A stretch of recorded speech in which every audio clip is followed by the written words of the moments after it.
अस्सलामुअलैकुम viewers, welcome back to my YouTube channel ZSK cooking official. आज मैं इस वीडियो में आप लोग के लिए लाई हूँ पालक गोश्त की रेसिपी।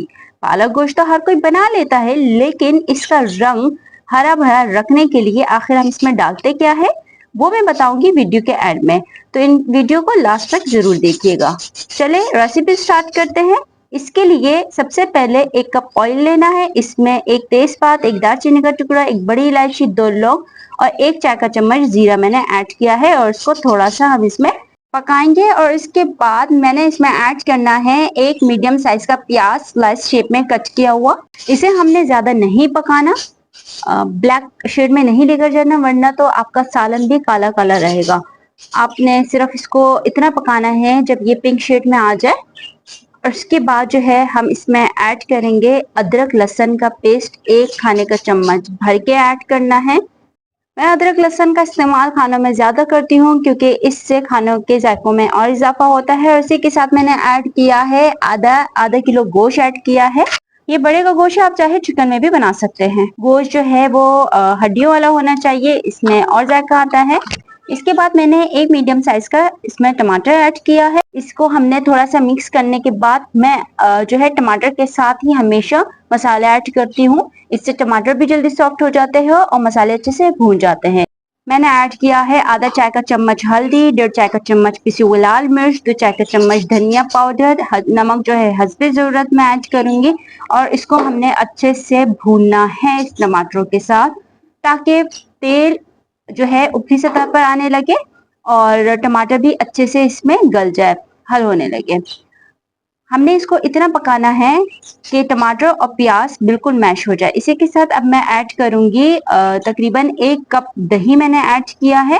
बिल्कुल फेंटा हुआ दही मैंने इसमें ऐड करना है और उसको भी अच्छे से मिक्स करना है। जब भी आप दही ऐड करने लगो तो आंच को मीडियम टू लो फ्लेम रखा करें, वरना अगर आप तेज आंच पे ही दही ऐड करेंगे तो आपका दही फटने लगेगा।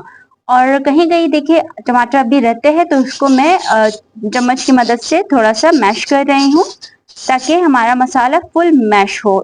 अब इसमें मैं पानी ऐड करने लगी हूँ। पानी तकरीबन 4 से 5 गिलास पानी मैं ऐड कर रही हूँ फिलहाल, क्योंकि मैं इसको कुकर में नहीं बना रही। अगर मैं इसको कुकर में पकाती गलाने के लिए रखती तो मैं इतना पानी इसमें ऐड नहीं करती, लेकिन चूंकि ये मैं कढ़ाई में पका रही हूँ इस वजह से मैं पानी का मिकदार ज्यादा रख रही हूँ, ताकि हमारा गोश्त अच्छे से गल जाए और पानी भी सूख जाए। आप देख सकते हैं पानी अच्छे से सूख चुका है और गोश्त भी अच्छे से गल चुका है। इसी के साथ मैंने ऐड करना है 3 मुट्ठी भर भर के पालक मैंने इसमें ऐड किया है।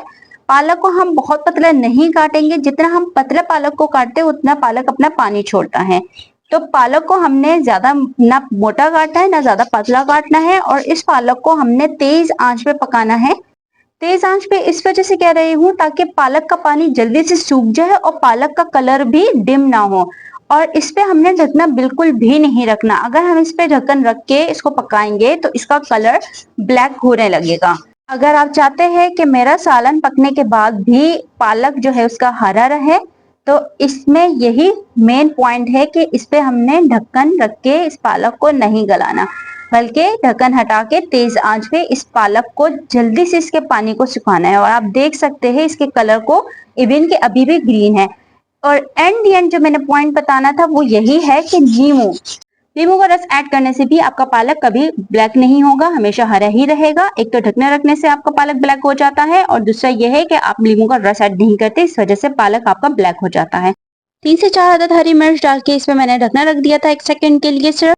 पालक गोश्त की ये रेसिपी बिल्कुल रेडी है। अगर ये रेसिपी आप लोग को अच्छी लगी हो तो कमेंट में जरूर बताइएगा। और हाँ, अगर मेरे चैनल पे बिल्कुल न्यू है तो मेरे चैनल को करें सब्सक्राइब, साथ में दिए गए बेल आइकन को भी प्रेस कर दिया करें, ताकि हमारी हर आने वाली वीडियो आप लोग को तक आसानी से पहुंच सके।